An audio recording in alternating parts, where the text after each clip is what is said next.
Oke, nyambung dari wawancara tadi, saya akan jelaskan sedikit tentang pertama, yaitu tentang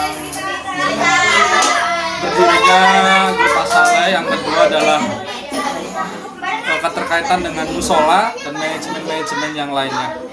Oke, saya akan menyampaikan mungkin sekitar 10 menit atau bisa mungkin lebih. Yang pertama adalah As-Saleh ini sebetulnya sudah lama dan belum didirikan pada tahun 2016. Nah, waktu itu seingat saya ada empat orang santriwan. Ya, yang pertama salah satu dari keempat santri yang mengawali kegiatan pada malam hari ini adalah pada awalnya tim Hadroh. Coba Mas Olip sini masuk bentar. Jadi yang mengawali tim Hadroh As-Saleh. Nah, ini salah satunya ya. Kemudian digabungkan pada Mas Gibran, kemudian Mas Sufyan Adafi dan Cahya Kasyabani. Ada 4 santri ya. Ini salah satunya tadi Mas Olip untuk yang mengawali ya Mas ya 2016. Ya 2016. Yang kedua, tujuan dari tim Hadroh itu pada waktu itu Roy Suryah Musola Baitul Muslimin yaitu Ustaz Abi Hasan menginginkan adanya suatu kegiatan yaitu Hadroh ya. Dan alhamdulillah kita mempunyai kenalan pada waktu itu ya, jamaah musola juga, namanya Ustadz Purnomo. Ustadz Purnomo ini yang telah memberikan motivasi, memberikan channel membeli alat-alat Hadroh. Dan waktu itu pertama kali latihan itu pada bulan Ramadan kalau tidak salah. Kemudian yang kedua, tujuan dari ini adalah satu, selain mengisi kegiatan juga supaya sebagai sarana dakwah, karena di dalam lagu-lagu Hadroh tersimpan pesan-pesan moral yang bisa disampaikan terutama kepada anak-anak muda. Kalau mungkin orang tua dengan pengajian-pengajian yang kita selenggarakan, maka yang muda-muda atau anak-anak itu bisa dilakukan suatu pengisian kajian dengan Hadroh.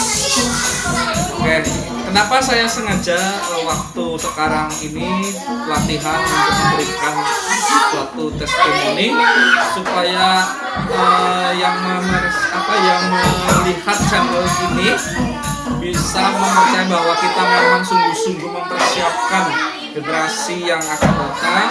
Jadi nanti harapan kami mudah-mudahan setelah kami mungkin sudah tidak aktif atau mungkin kami sudah tidak muda lagi, kami bisa meneruskan suatu warisan ilmu kepada mereka. Nah, kemudian itu ya Saleh. Kemudian alhamdulillah selama 4 tahun kita berdiri itu alhamdulillah kita telah memiliki beberapa kejuaraan yang telah diikuti dan beberapa job atau beberapa tampilan-tampilan di luar lomba. Yang pertama kami mengikuti Ramadan Fair tahun 2017. Waktu itu kami masih gagal. Kemudian waktu itu kami ikut lagi Panjenengan Expo 2018 diselenggarakan pada 2 kali, pada Januari dan Desember. Dan Januari kita juga belum bisa menjuarai, dan yang Desember alhamdulillah kita masuk juara Harapan 2. Kemudian mengikuti lomba lagi yang pertama itu di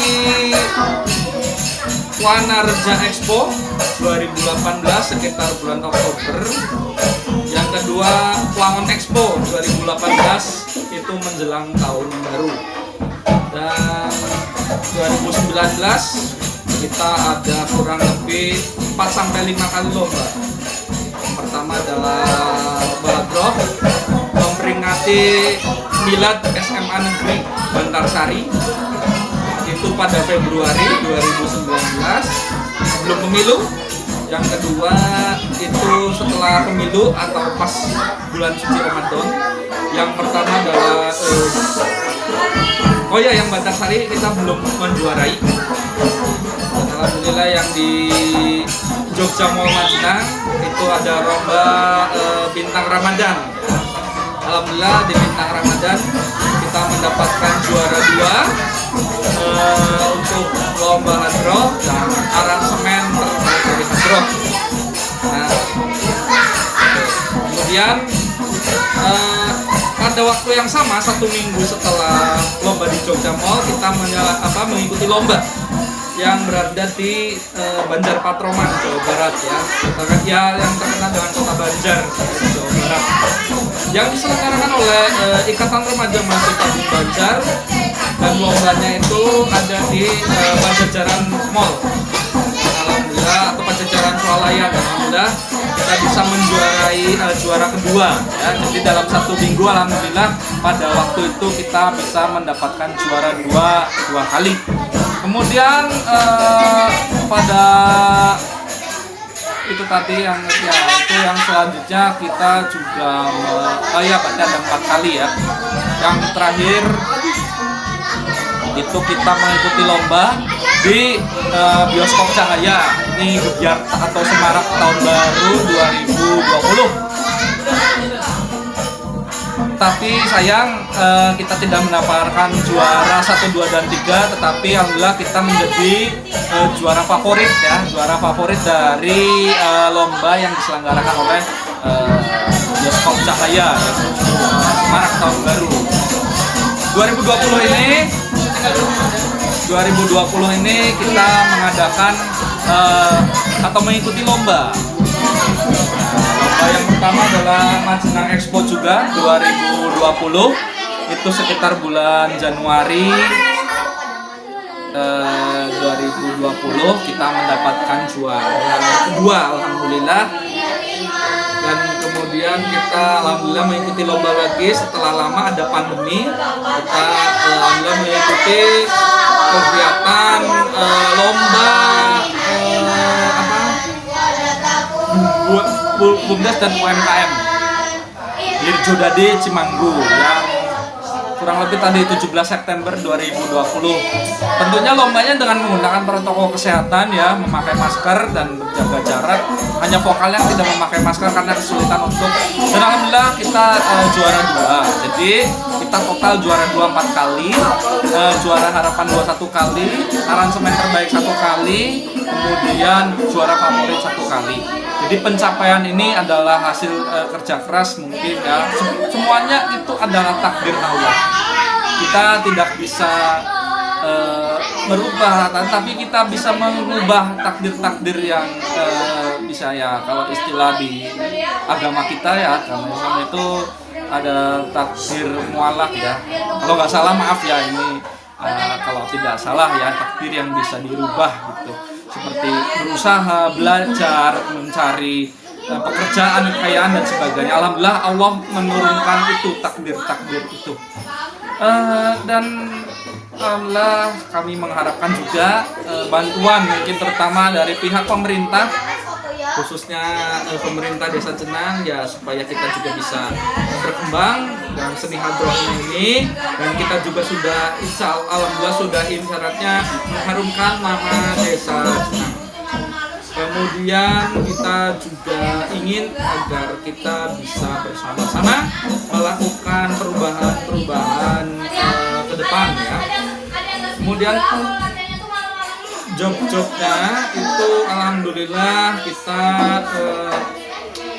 banyak job ya, terutama acara khitan, acara pernikahan, acara-acara instansi pemerintah, instansi BUMN. Kita juga pernah di PLN Majenang, di instansi BUMN kita juga sudah pernah melaksanakan job atau mungkin show ya, lebih tepatnya.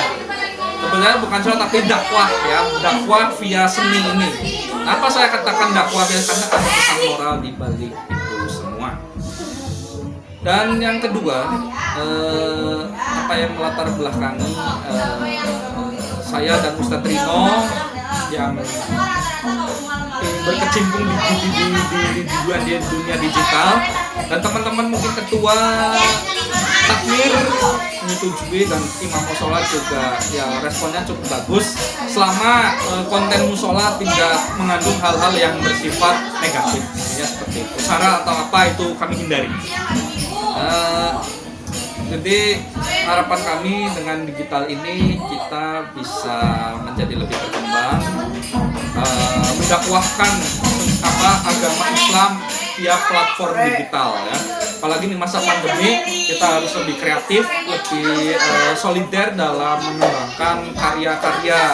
Nah ini terutama adalah dokumentasi. Karena kita ke depan harus ada dokumentasi 10-20 tahun lagi mungkin kita tidak ada ya, kita nggak tahu kapan dan sebagainya, tetapi anak cucu kita bisa melihat platform digital. Nah ini adalah Facebook,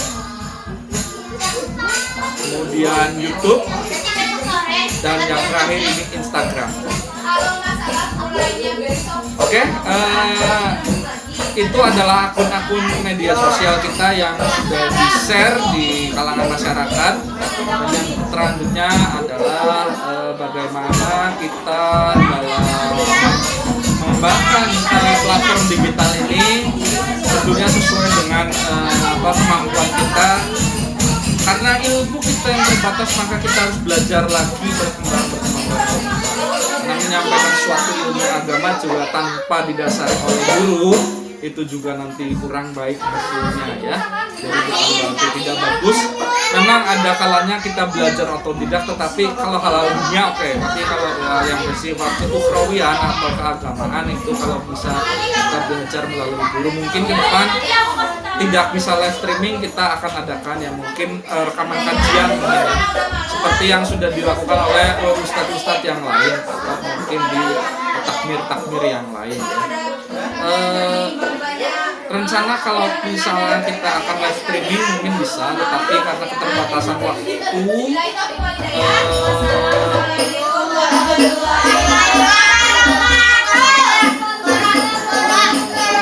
baru selesai latihan ya, jadi kita bisa melaksanakan latihan di sini untuk sama-sama menjaga agar juga bisa ya. Demikian yang bisa saya sampaikan untuk kesempatan pada malam hari ini ya. Selamat pada MBM ya. Nanti kita bisa lihat. Terima kasih. Assalamualaikum warahmatullahi wabarakatuh.